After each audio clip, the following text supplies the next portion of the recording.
Berjumpa kembali dengan pelajaran bahasa Indonesia. Kali ini Ibu akan membahas mengenai teks laporan hasil observasi. Pasti kalian sudah pernah melakukan observasi, tetapi ada yang sudah ditulis dalam bentuk laporan, ada juga hanya mengamati saja. Oleh karena itu, di dalam pelajaran bahasa Indonesia ini kalian akan mempelajari bagaimana cara melaporkan hasil observasi kalian dalam bentuk tulisan. Nah, di sini teks laporan hasil observasi ini ada namanya pengertian, sifat, fungsi, tujuan, struktur, dan aspek kebahasaan. Di sini pengertian dari teks observasi adalah teks yang berisi penjabaran umum atau melaporkan sesuatu berupa hasil dari pengamatan atau observasi. Teks laporan observasi juga disebut teks klasifikasi karena memuat klasifikasi mengenai jenis-jenis sesuatu berdasarkan kriteria tertentu. Lalu sifat di sini bersifat informatif. Jadi di dalam teks laporan hasil observasi itu kalian harus memberikan informasi yang sebanyak-banyaknya. Contohnya kerusakan lingkungan di daerah kalian. Nah, itu diinformasikan bagaimana kerusakan lingkungan di daerah kalian itu, penyebabnya apa, lalu apa dampaknya, cara penanganannya dan sebagainya. Dan banyak lagi ya. Lalu bersifat komunikatif.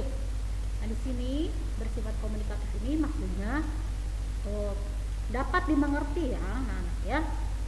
Contoh misalnya kerusakan lingkungan itu disebabkan karena masyarakat sekitarnya tidak peduli dengan lingkungan. Nah, itu masyarakat harus tahu bahwa memang kerusakan lingkungan itu karena masyarakatnya lalai terhadap lingkungan tersebut. Lalu bersifat objektif. Nah, di sini bersifat objektif itu maksudnya harus sesuai dengan kenyataan atau objeknya ada atau tidak direkayasa atau tidak dibuat-buat. Itu bersifat objektif ya. Jadi tidak sesuai dengan pandangan kita, tapi kalau bersifat objektif itu ya sesuai dengan keadaan yang ada ketika temanya yaitu misalnya kerusakan lingkungan. Lalu fungsinya di sini. Nah, ini ya, sama ya tadi untuk memberitahukan atau menjelaskan suatu kegiatan yang dilakukan. Hasil observasi terhadap suatu objek juga dapat berfungsi untuk memberitahukan kepada pihak berwenang atau terkait suatu informasi. Selanjutnya, informasi tersebut dapat dijadikan sebagai dasar penyusunan kebijakan.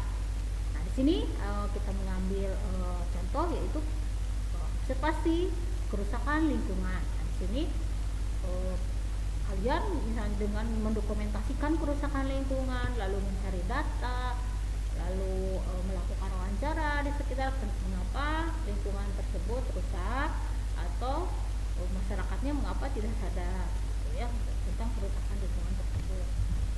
Di sini tujuannya itu dari teks laporan tersebut adalah melaporkan hasil observasi secara sistematis dan objektif berupa hasil pengamatan untuk memecahkan suatu persoalan atau menguji suatu hipotesis.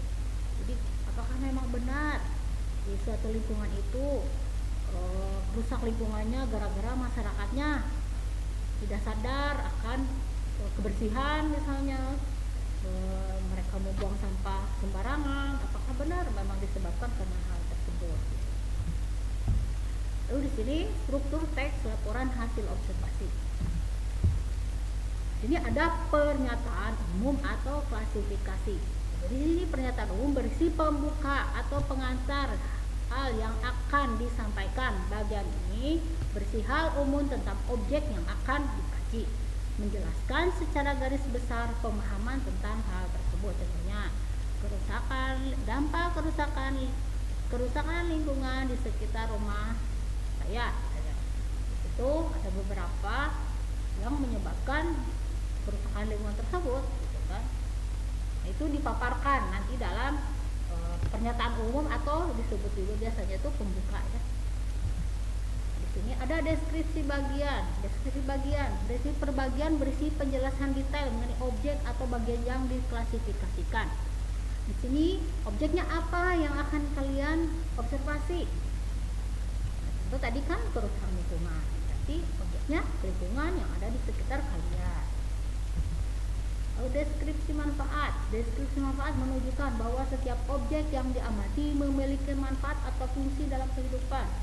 Ini jelas ya, ketika kalian mengamati atau mengobservasi kerusakan lingkungan, itu pasti sangat bermanfaat ya untuk kita sebagai pemerhati, atau kita sebagai yang membaca, atau kita yang sebagai yang melakukan.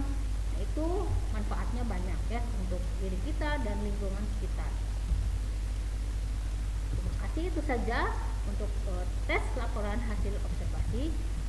Selanjutnya nanti pada pertemuan berikutnya kita akan membahas lagi teks laporan observasi seperti apa nanti pada pertemuan berikutnya.